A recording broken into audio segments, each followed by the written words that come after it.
नमस्कार मित्रांनो, 2-3 दिवसापूर्वी एक व्हिडिओ टाकला होता. त्याच्यावर बरेच तुमच्या कमेंट आल्यात की दादा वहिनी कुठले, सोयरी कुठे केले, लग्नाची तारीख काय ठरली. तर मित्रांनो, मला एक तुम्हाला सर्वांना नम्र विनंती करायची की व्हिडिओ तुम्ही संपूर्ण पहा, मग ठरवा. कारण आहे ना, यामुळं खरंच जीवनात खूप मोठी मला अडचण यायला लागली. की काय झालं, एक प्रमोशन होतं मला आणि त्या प्रमोशनसाठी मी तो व्हिडिओ केलता. प्रमोशन छान झालं, पण काय अडचणी आल्यात की मला अजून 2-3 वर्ष सेटल व्हायचंय.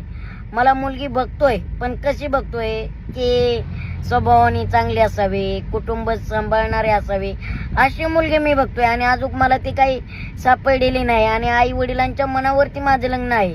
आमच्या आई वडिलांना काय वाटेल, कशी वाटेल, ह्याच्यावरती मी डिपेंड करतोय. तर तुम्हाला सर्वांना एक विनंती करायची की माझं लग्न जमलेलं नाही बाबा हो, ही तुम्हाला रिक्वेस्ट करतोय. माझं अजून लगीन जमलेलं नाही, मला टाईम आहे, काळजी करू नका.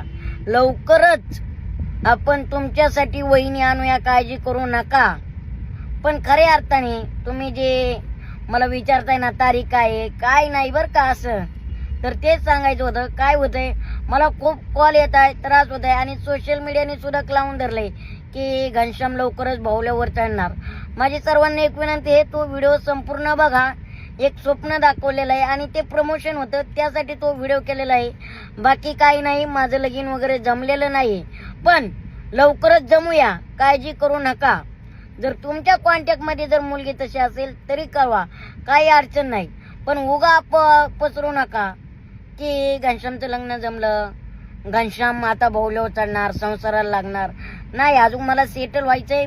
मी मुलगी बघतोय, जेव्हा मला ती पसंत पडेल तेव्हा मी त्या मुलीशी लग्न करेल, ही तुम्हाला सर्वांना रिक्वेस्ट करतोय. आणि प्लीज आता हे व्हायरल होणं थांबवा. पण खूप छान तुम्ही प्रतिसाद दिला, तुमचं सर्वांचं मनपूर्वक आभार मानतो. आणि तुमच्याही मनातल्या भावना माझ्यापर्यंत कळलेल्या आहेत की तुम्हाला वहिनी कशी पाहिजे होती. तर निश्चितच त्या वहिनीचा विचार करू आणि लवकरच पण भावल्यावर चढू बरं का, ध्यानात ठेवा.